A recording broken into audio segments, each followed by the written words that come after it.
শূন্য হচ্ছে সবচেয়ে বেশি দুর্নীতির কারণে ক্ষতিগ্রস্ত বা দুর্নীতির কারণে আক্রান্ত দেশ, আর 100 হচ্ছে শতভাগ ক্লিন, পরিষ্কার যেটা বলা হয়, আর সবচেয়ে কম দুর্নীতিগ্রস্ত।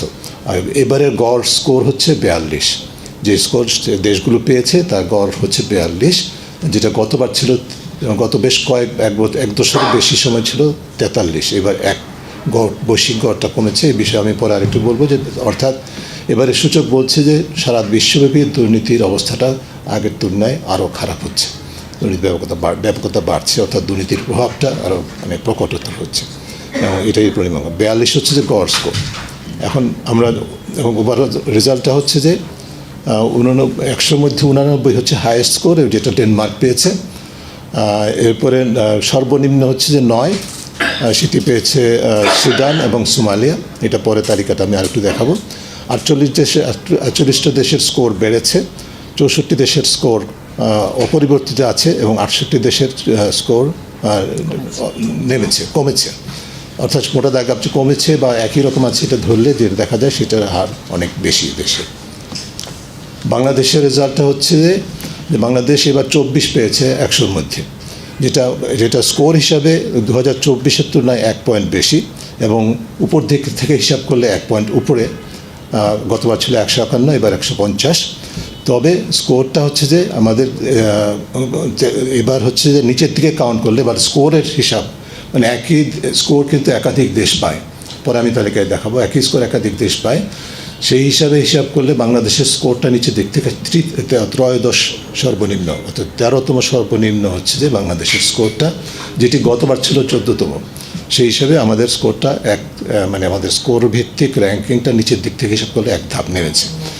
এই রেজাল্টটা কী দেখাচ্ছে সেটা হচ্ছে যে আমাদের দেশে উই হ্যাভ লস্ট অপরচুনিটি, এবং এই অর্থে আমরা বলছি সেটা হচ্ছে যে স্কোরের যে মানে সোর্সেসগুলো আমরা অ্যানালাইসিস করে আমরা দেখেছি, এবং টিআই থেকে যেটা বলছে, একটা আমাদের যে 24-এর গণ অভ্যুত্থান, সেটার ফলে যে ক্লেপ্টোক্রেসি বা চোরতন্ত্রের পতন হয়েছে, এটাকে ইতিবাচকভাবে, এই বিষয়টাকে ইতিবাচকভাবে কোনো তথ্যসূত্র বিশ্লেষণ করেছে, ইতিবাচক মূল্যায়ন করছে। দ্য ফ্যাক্ট দ্যাট চোরতন্ত্র ওয়াজ ডিফিটেড, চোরতন্ত্রকে যে পরাভূত করা হয়েছে সেটাকে ইতিবাচকভাবে দেখা হয়েছে, যার ফলে একটা স্কোর 1 পয়েন্ট বেড়েছে।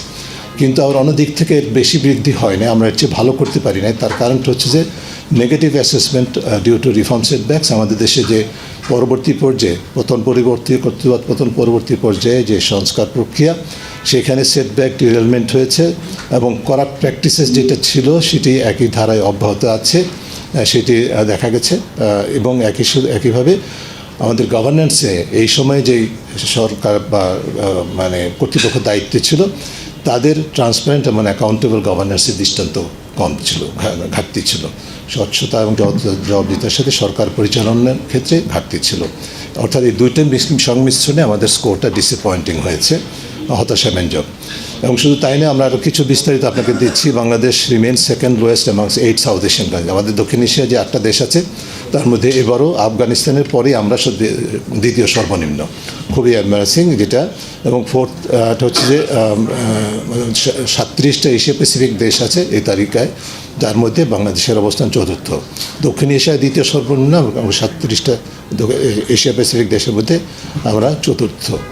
এবং আমরা one of the lowest quintal যেটাকে বলে